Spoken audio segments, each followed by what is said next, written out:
So, we will start. Kindly tell us about yourself. Sir, myself Harsh Bardhan, sir. I have done my graduation in civil engineering from Devi Ahilya Vishwavidyalaya, after which I have been continuously preparing for the civil service examination.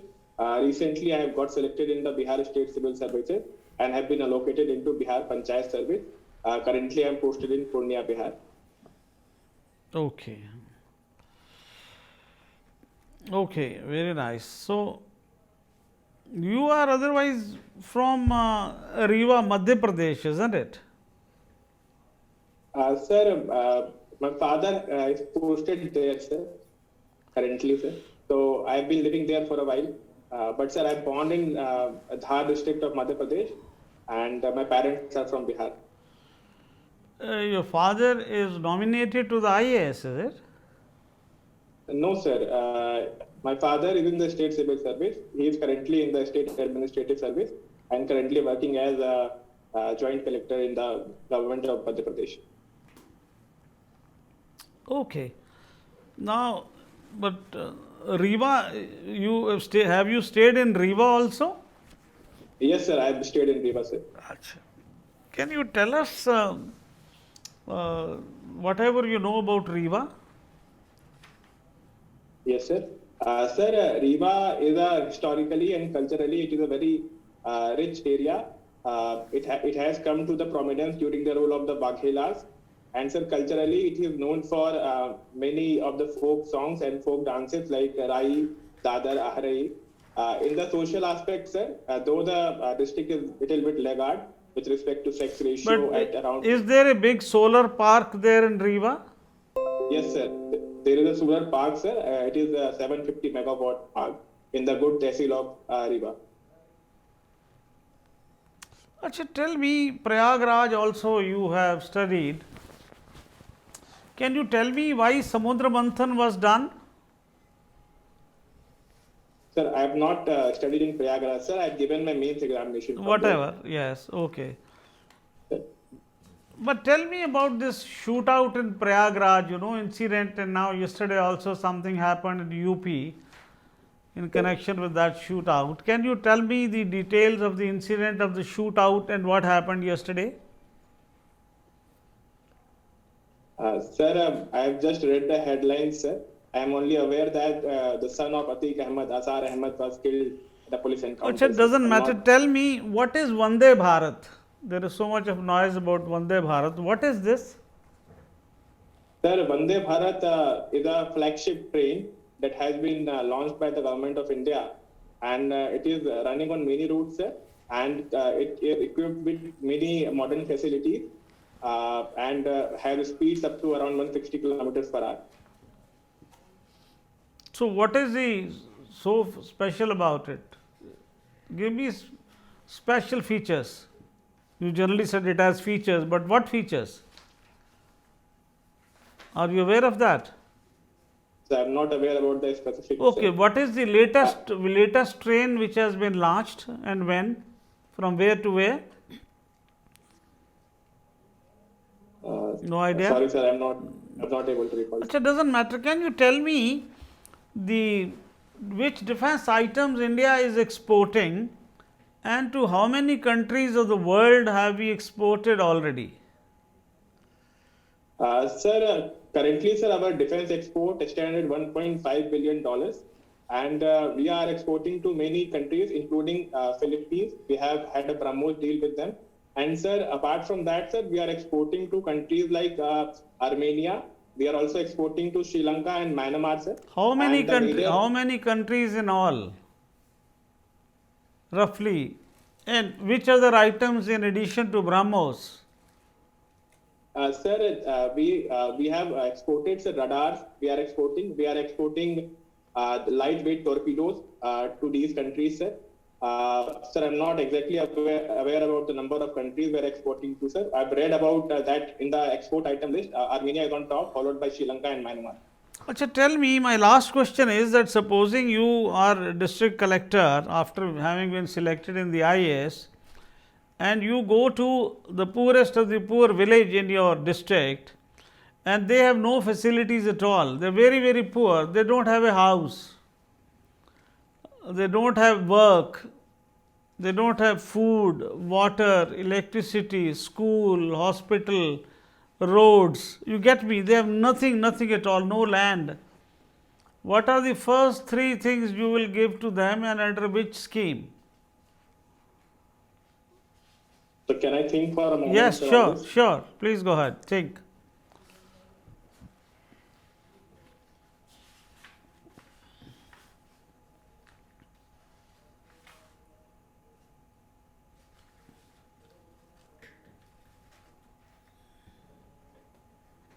Sir, sir, I will try to bring in some of the economic activities in that region. And secondly, sir, and for that economic activity, sir, we have many schemes that we have with us. For example, in the food processing industry, we have the Pradhan Mantri Sampada Yojana, and in that we can promote certain food items, food processing industry there. Two, sir, I will promote skilling of the people who are living in those areas, and Promote under what? the Pradhan Mantri Kaushal. Skilling. Okay. Then, yes, skilling. Okay. Then, third thing. Sir, thirdly, sir, I will provide them with basic amenities, sir, like health and food services, etc., sir. So, through which they will be able to Thank you. have a good Thank subsistence you. in that Thank area. you. Thank you. Mr. Harsh, have you lived in Bihar also? Sir, it is only currently I have been living in Bihar, sir, but I come to Bihar here and now, sir. I'm not I've not been regularly living in Bihar, sir, but currently I'm living in Bihar because I'm posted here, sir. Okay. Now tell me, what is the difference you find in the people of Bihar and Madhya Pradesh? Some very distinctive differences.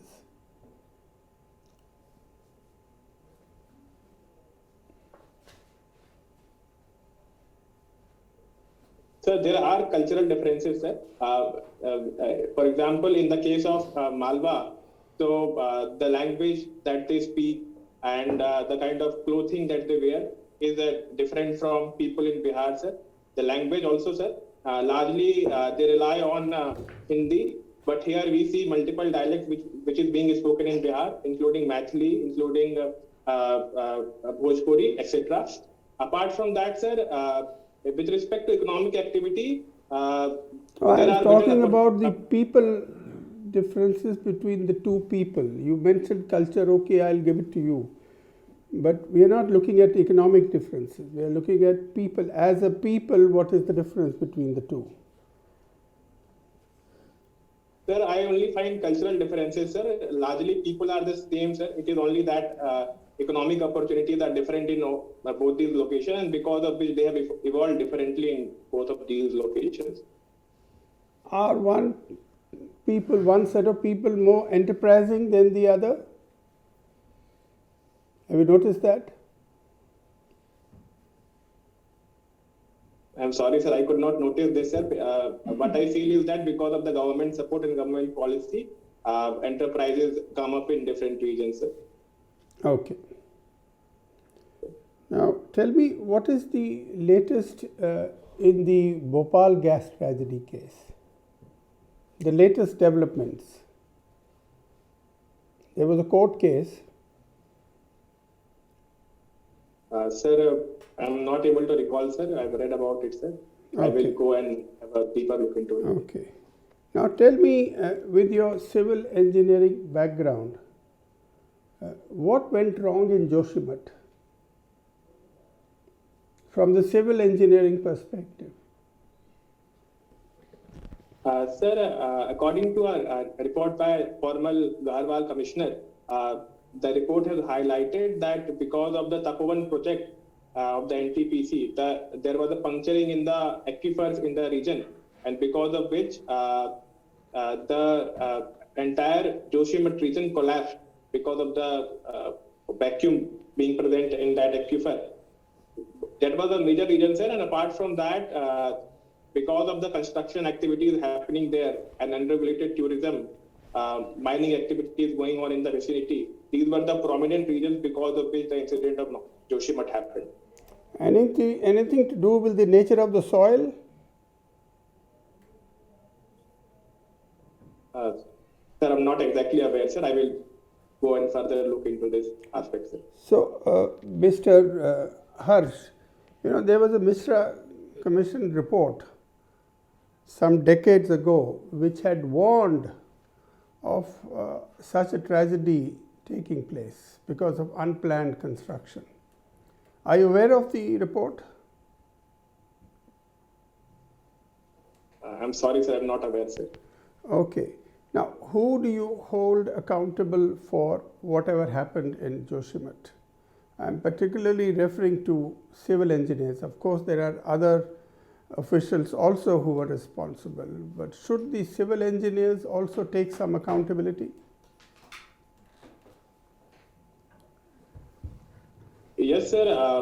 Part of blame lies on everyone, sir. It is the local businessmen who were there and who are not resorting to the ecologically friendly Mr. Harsh, practices. please focus on civil engineers.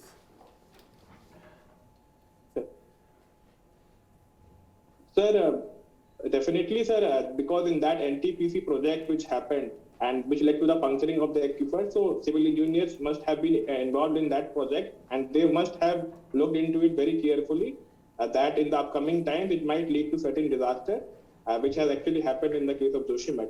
And the accountability must be fixed and we should ensure that such disasters do not happen in the future. Tell us what were the decisions of the last meeting of the MPC, Reserve Bank of India's Monetary Policy Committee? Sir, in the last MPC meeting, sir, the MPC unanimously decided that the interest rate, the repo rate will not be high. How much is the repo rate now? Sir, it is at 6.5%. Okay. What are the other decisions or projections? Sir, the Honorable Governor of the RBI, Shri Shaktikant Das ji, he has said that this is for this meeting only, and based upon the data which will be coming to us later on, we will decide what course of action we will have to take. So this is a pause just for this particular meeting, and based upon further data, the committee will decide further. Anything else? Because this is a one-liner, repo rate. The MPC debated many other issues also. Sir, this is what I found in the newspaper, sir. I will look further, sir. Thank you. I will look deeper. Yeah, Mr. Harsh. Sir. Tell me important landmarks in the evolution of human beings.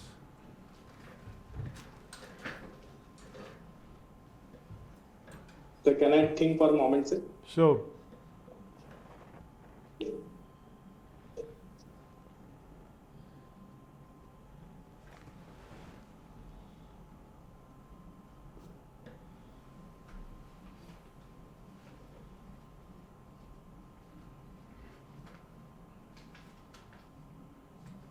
Sir, certain important landmarks in the human evolution will be the development of a large brain, sir.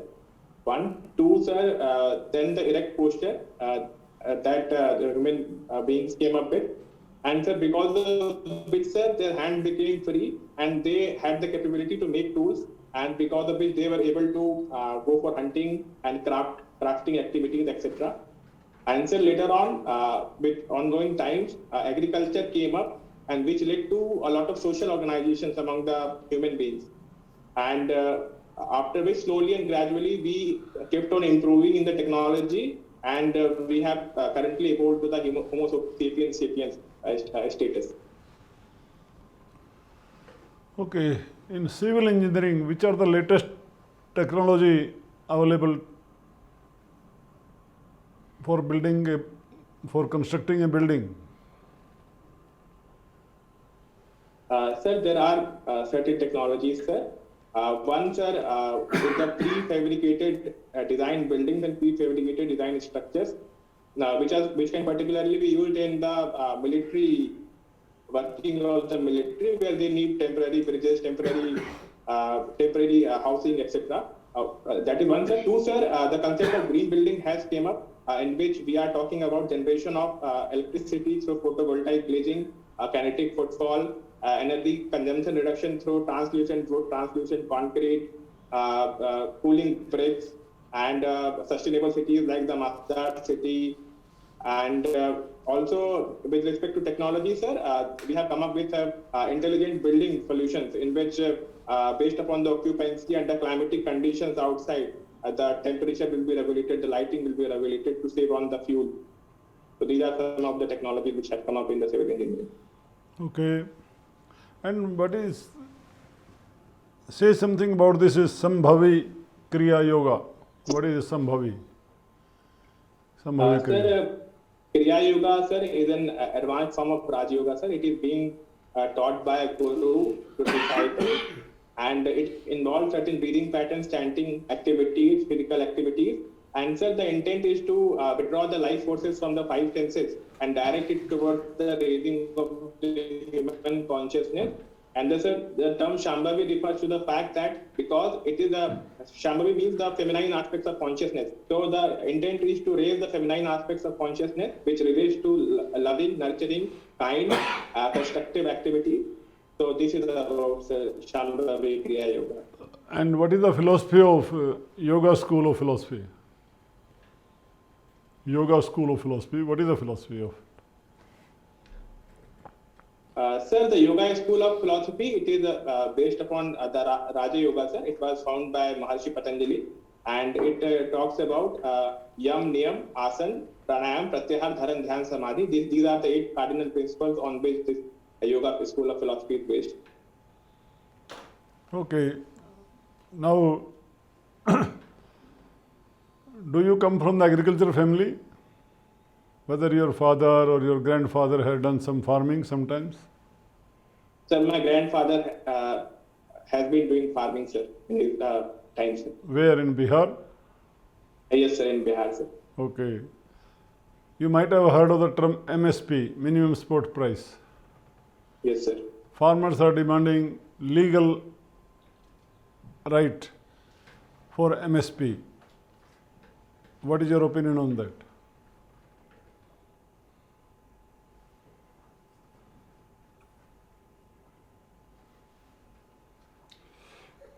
Can I think for a moment? Sure, sure.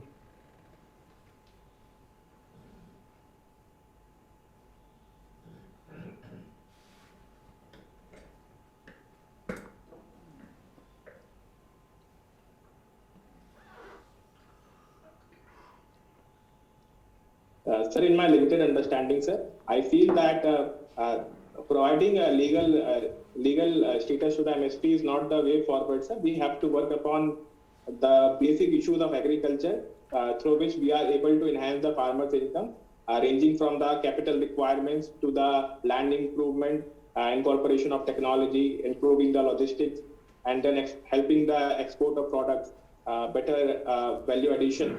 So if we are able to focus on all these factors, I think the need to focus upon legalization of MSP will not come, sir. And the government is trying to do the same, sir, and the various schemes. Okay, thank you. Mr. Harsh Bardhan, Yes, sir. what is the importance of the Human Development Index and what does this term mean?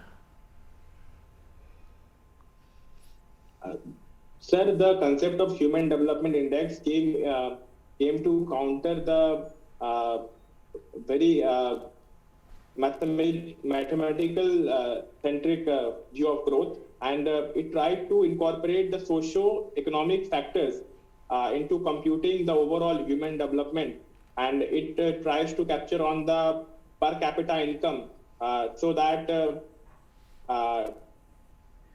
that inclusivity in the economic development can be measured. At the same time, the education parameters are being taken into account and the health parameters also. But Harsh, what are the 3 parameters of HDI? There are 3 parameters. Sir, I'm not exactly You don't recalling, know. sir. All right. What are the developmental challenges of Madhya Pradesh? Sir, there are certain developmental challenges of Madhya Pradesh. Sir. In the social development aspect, sir, if we will see, the sex ratio currently is at 930, sir, below the national level of 943. The literacy level is at only 71%. Similarly, sir, the rates of MMR is at 163 per lakh women, which is very, very high. Similarly, sir, the nutritional levels in many districts is at 75% of the children, they are suffering from anemia in many districts, including that of Dhar, including that of Indore. Similarly, sir, in the economic aspect, the agriculture sector, despite having 40% of economy coming from the agriculture sector, the productivity is not proper. Similarly, sir, there is a lot of scope in the horticulture sector in the Madhya Pradesh, but we have not been able to tap the markets in the North India. Similarly, in the industry, there is lack of infrastructure, there is issues in land acquisition due to a lot of tribal areas. There is regional disparity in development with respect to the southeastern part and southwestern part. And in the service sector also, sir, the tourism has not been properly developed despite having a lot of potential in the states. Harsh, are you in a great hurry? You seem to be in a great hurry for something. You are speaking so fast. Please slow down. I couldn't understand many things that you said. Now, tell me, you said that there is malnutrition in Madhya Pradesh. If you were in the IAS, what steps would you recommend for increasing the nutritional levels?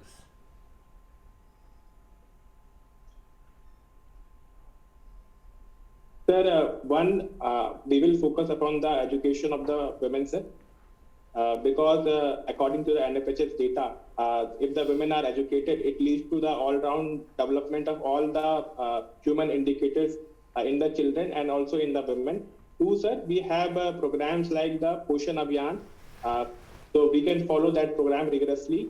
Three, sir, we will focus upon certain nutritional crops like the millet, which the government is also promoting, which has a lot of nutritional value. So, through that also, sir, we can promote nutrition. And sir, fourth, sir, we can tap in the ASHA workers, the Anganwadi workers, to make sure that iron tablets, vitamin tablets are available to the women, and we are able to deal with the issue of nutritional deficit in the state, sir. Okay. What is the importance of the G20?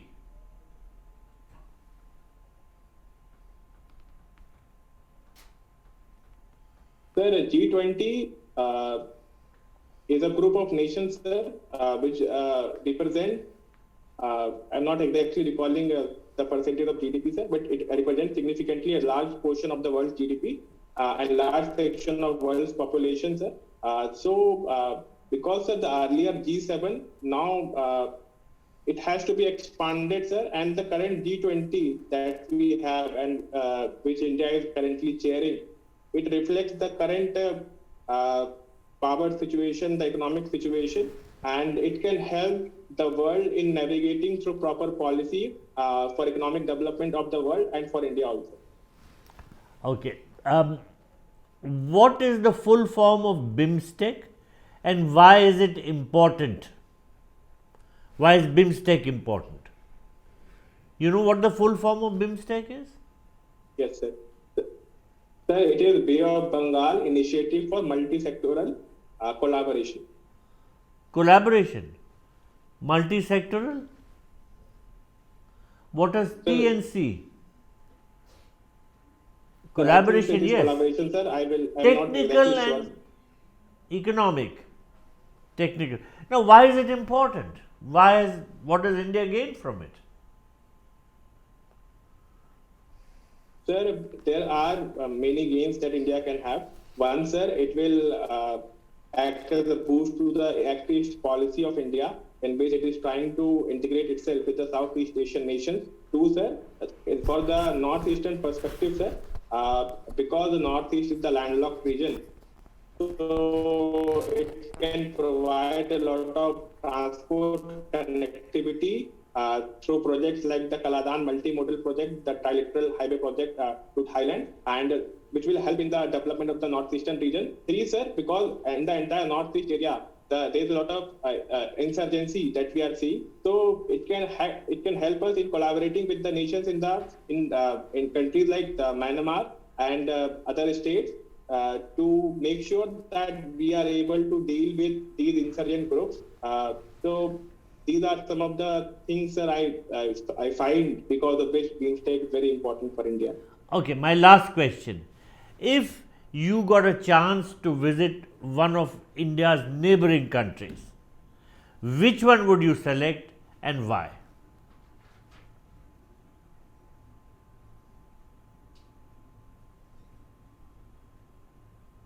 So I would select China, sir, because I want to know the regions because of which they have made such a tremendous growth in the past few decades, sir.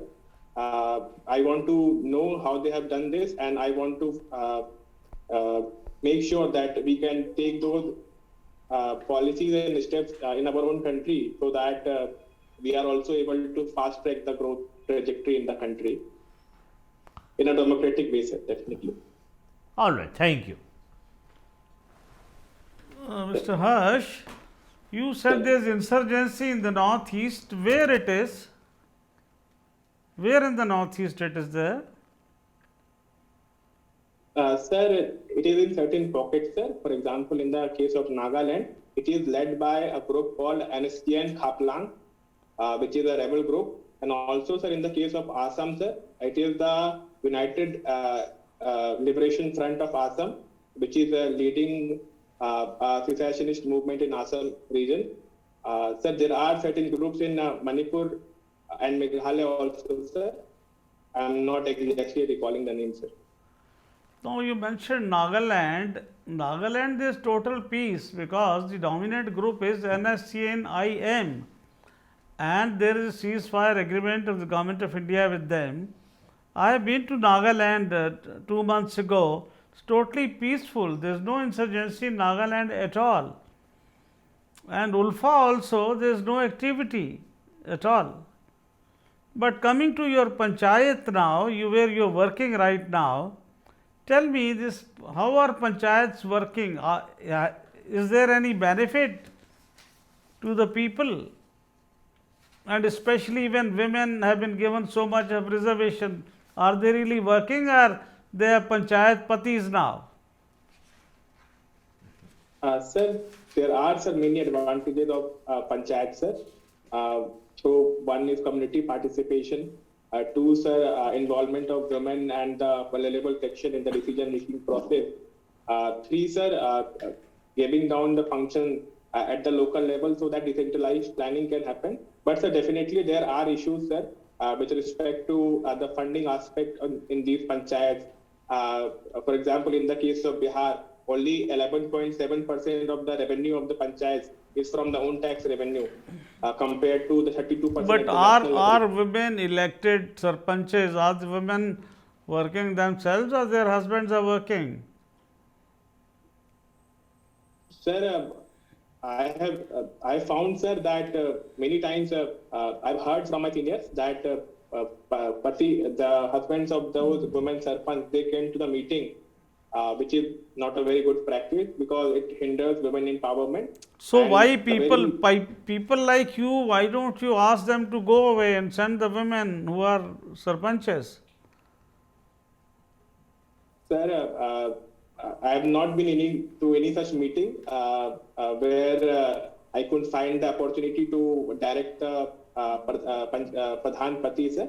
But, sir, if I will witness one, sir, I will definitely say that that who is the elected representative, that must come, and I will not allow any other member to come into my meetings or any meetings of the Gram Panchayat or Gram Sabha.